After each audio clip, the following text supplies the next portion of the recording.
Hello everyone, I am Torit Mato and you are watching Art and Purulia. Today I'll talk of nothing new but to remind you the basic habits by which you can transform your boring watercolor paintings into vibrant pieces of art.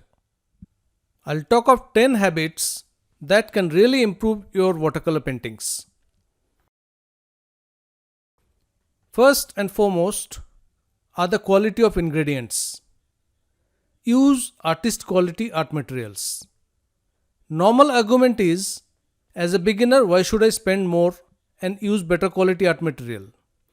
But in the beginning itself, if you do not get satisfactory result, despite lots of hard work, you will get demoralized and stop painting. So a little extra expenditure goes a long way. Paper, do not paint on normal photocopy papers. They are not meant for painting. They are good for photocopying or printing. Since they cannot hold or tolerate water, they will buckle and get deformed and may tear off also. Moreover, the paint will not spread as you want it to. So, use watercolor papers only.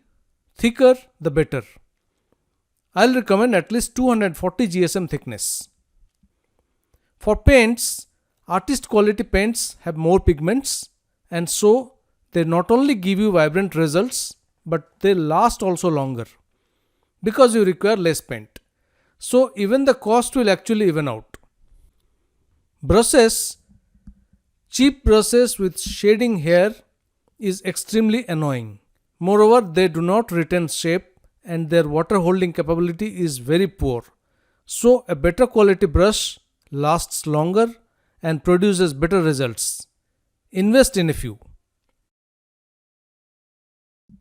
Habit number 2.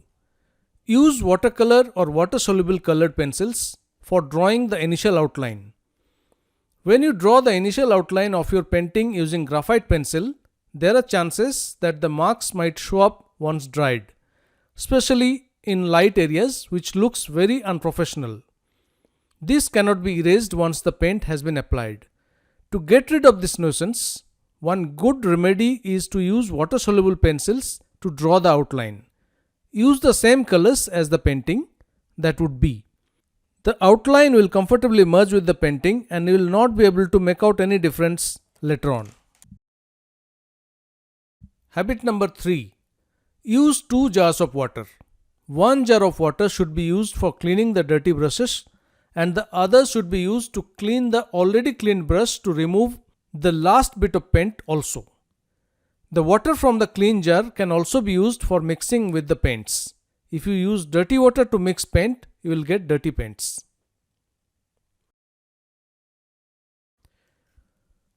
Number 4. Plan your painting in advance, including the paint requirement. This will ensure availability of paint for the entire painting session and you will not get surprises. Number 5 is prepare your paint for wash in advance. For a clean and successful wash, availability of enough paint for the entire wash is very necessary. If you run out of paint in between a wash, you will end up with mismatch in shade. So have enough liquid paint ready for washes. Number 6 is spray water on your paints on the palette.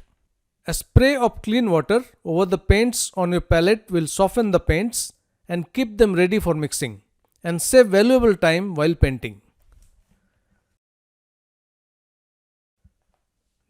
Next is keep tissues ready.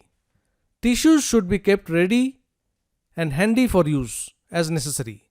At times when we require tissues and it's not handy, we start looking for it and lose valuable time. The paint applied might dry up in between the search. Also, many a times we'll end up with puddles of water when we drop more water or paint accidentally than required. You can soak it up by touching the end of a tissue or use a dropper also to suck it up. You should not dab the entire tissue, else the paint also will get sucked up.